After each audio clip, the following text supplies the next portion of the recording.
Bonjour, cette leçon porte sur le remboursement des emprunts indivis. Alors qu'appelle-t-on un emprunt indivis? Eh bien, il s'agit en fait d'un emprunt qui est effectué auprès d'une seule personne, physique ou morale, un établissement bancaire par exemple. Donc nous allons voir dans cette leçon comment cette personne va calculer le montant des remboursements et le montant des intérêts que nous aurons à payer à l'issue de chaque période. Pour comprendre ce fonctionnement, nous allons partir de l'exemple suivant.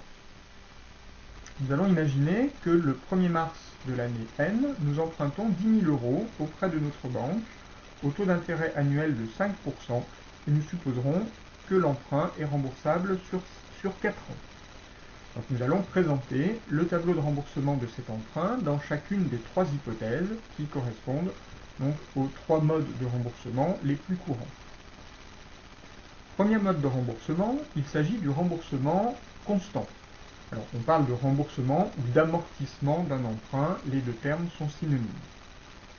Alors, si nous remboursons notre emprunt de 10 000 euros sur une période de 4 ans avec des remboursements constants, eh bien, chaque année, nous allons rembourser un quart du montant de l'emprunt, c'est-à-dire 2 500 euros. Donc, nous allons calculer dans le tableau suivant le montant des remboursements et des intérêts de chaque année. Donc, dans ce tableau, nous allons faire figurer les dates correspondant aux différentes échéances.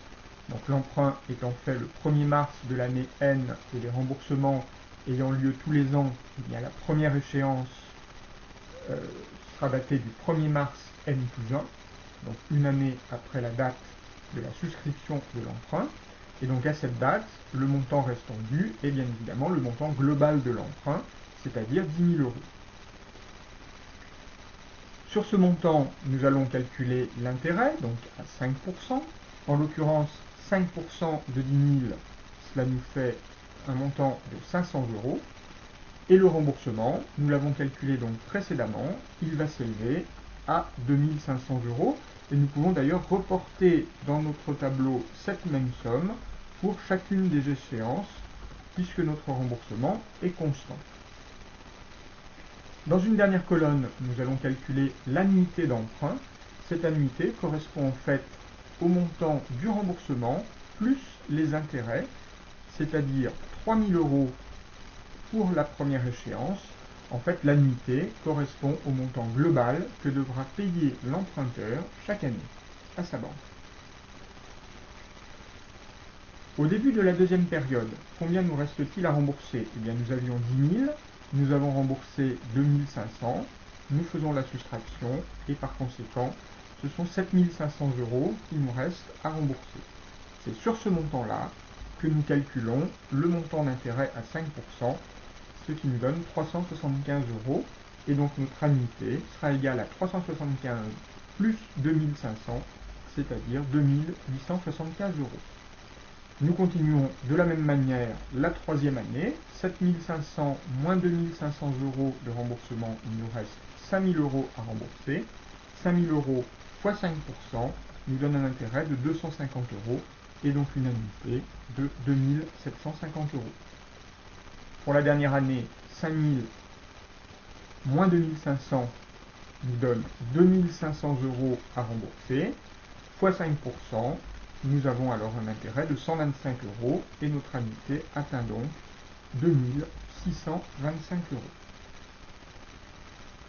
Nous pouvons vérifier que nous ne nous sommes pas trompés en faisant le total de la colonne remboursement. Nous devons bien évidemment retomber sur les 10 000 euros qui avaient été empruntés. En faisant le total de la colonne intérêt, nous allons trouver le coût de l'emprunt. En l'occurrence ici, notre emprunt nous aura coûté 1 250 euros. Et donc le total des annuités nous donne 11 250 euros, somme que l'on peut vérifier en prenant le total des intérêts et en lui ajoutant le total des remboursements.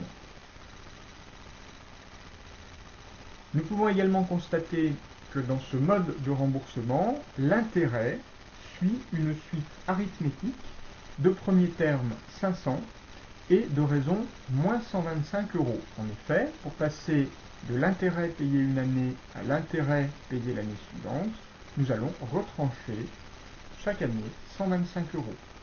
nous le retrouvons ici. 375 moins 125 nous donne 250. 250 moins 125 nous donne 125 €.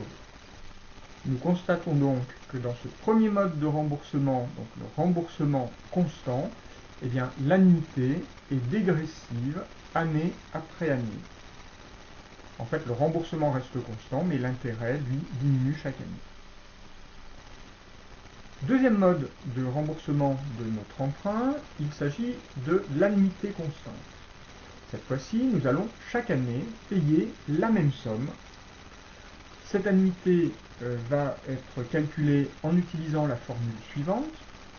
L'annuité constante est égale au montant de l'emprunt multiplié par petit i, qui est le taux d'intérêt, divisé par 1 moins 1 plus i, exposant moins n étant le nombre de périodes de remboursement. En l'occurrence, ici, pour notre exemple, eh bien, l'emprunt est égal à 10 000 €, le taux d'intérêt 5%, et la durée de remboursement 4 ans. Cela nous donne une annuité constante de 2820,12 €, somme que nous pouvons reporter dans la dernière colonne, donc pour chacune des échéances, puisque ce montant sera constant.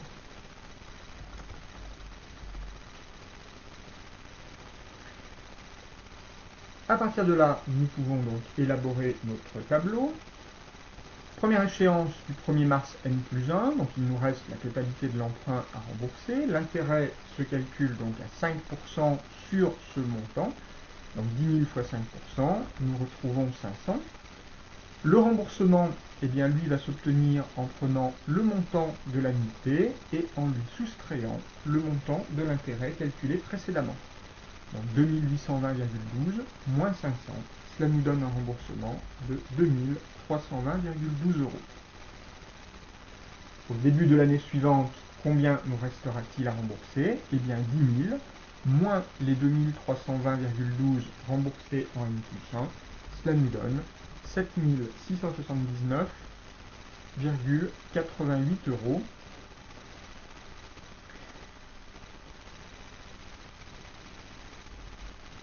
Et c'est sur ce montant-là que nous allons calculer l'intérêt de 5%, qui va donc s'élever à 383,99 €.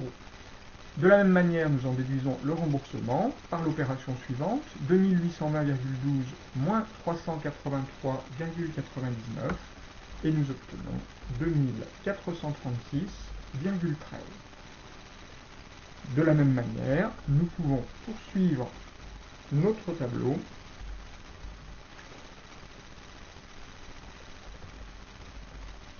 Nous trouvons pour la troisième année un remboursement de 2557,93 €, somme que nous retranchons du montant dû au début de la période pour trouver la valeur qu'il nous restera à rembourser lors de la dernière année. 2685,82 fois 5% nous donne un intérêt de 134,30 € que nous retranchons de l'annuité et nous trouvons le remboursement de la dernière année. Alors bien évidemment, nous vérifions que ce dernier remboursement est bien égal au montant dû au début de la même période. À titre de vérification, nous pouvons faire le total de la colonne remboursement. Nous allons trouver bien évidemment les 10 000 € empruntés initialement. Cette fois-ci, le coût de l'emprunt qui est égal à la somme de la colonne des intérêts, eh bien ce coût sera égal à 1280,48 €. Et nous en déduisons la somme des annuités, 11 280,48 €. Nous pouvons remarquer cette fois-ci que les remboursements suivent une suite géométrique de premier terme 2320,12 et de raison 1 plus le taux, c'est-à-dire ici 1,05. En effet, si nous faisons 2320,12 fois 1,05, nous allons retomber sur 2436,13. Multiplié par 1,05, nous allons retomber sur 2557,93. multiplié une fois encore par 1,05, nous trouvons le montant du dernier remboursement.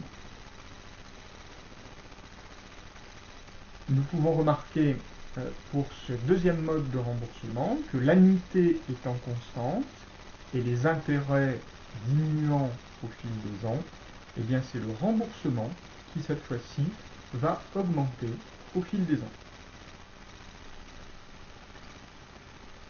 Troisième mode de remboursement que nous allons étudier, il s'agit du remboursement in fine. Cette fois-ci, nous allons supposer que la totalité de l'emprunt est remboursée lors de la dernière échéance. Par conséquent, lors des échéances précédentes, nous allons nous contenter de payer l'intérêt correspondant.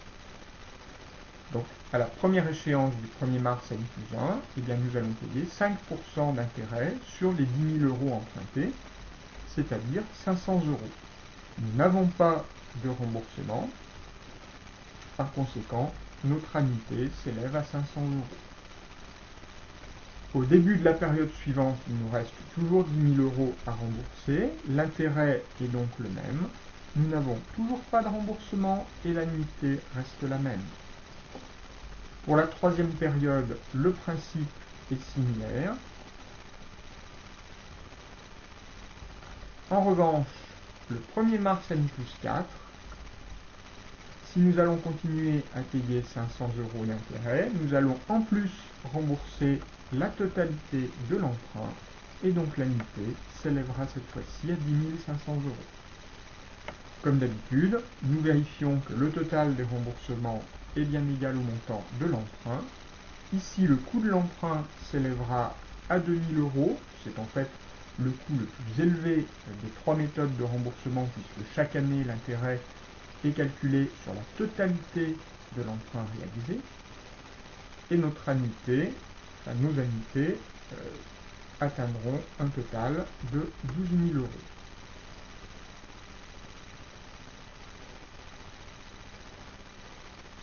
Pour terminer, nous allons appréhender l'hypothèse où nous allons renégocier donc notre emprunt. Donc nous allons partir de l'hypothèse de l'emprunt remboursé à annuité constante et nous allons décider, donc à l'issue du paiement des 2 premières annuités, de renégocier le remboursement de la somme restant due sur 4 ans à un taux différent qui est un taux de 4%.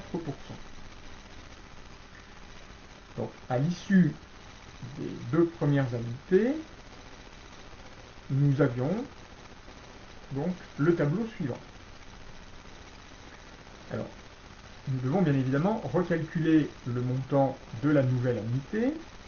En l'occurrence, le montant nous restant à rembourser est égal à 7 679,88 moins 2 436,13 qui était le remboursement de la deuxième année. Par conséquent, il nous reste à rembourser 5 243,75, somme que je peux reporter ici dans mon tableau. À partir du moment où ce montant est connu, nous pouvons calculer la nouvelle annuité constante de remboursement. Donc le montant de l'emprunt, 5 243,75, le nouveau taux d'intérêt, 4%, et donc nous allons rembourser cette somme-là sur une durée de 4 ans. Par conséquent, nous obtenons une nouvelle annuité qui s'élève à 1 444,60 €, somme que nous pouvons donc reporter pour les 4 années restantes. Il nous reste ensuite à procéder comme nous l'avions fait jusqu'ici. Donc pour la troisième année, eh bien l'intérêt de 4% va se calculer sur les 5 243,75 restants à rembourser. Nous trouvons 209,75 € et nous en déduisons le montant du remboursement en prenant la nouvelle annuité et en lui retranchant le montant de l'intérêt. Nous obtenons alors 1 234,85 €. L'année suivante, 5 243,75 moins 1 234,85. Cela nous donne un montant à rembourser de 4008,90 € sur lequel nous calculons 4% d'intérêt et nous en déduisons le montant du remboursement 1284,24. De la même manière, nous pouvons continuer les 2 dernières années.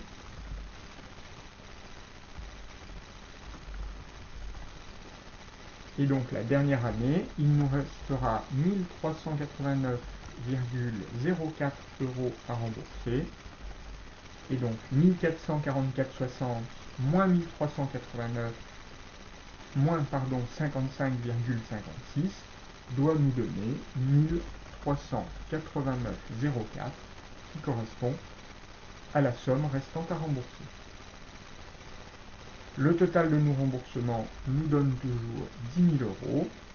L'intérêt aura un total de 1418,64 € et donc le total des annuités 11 418,64 €.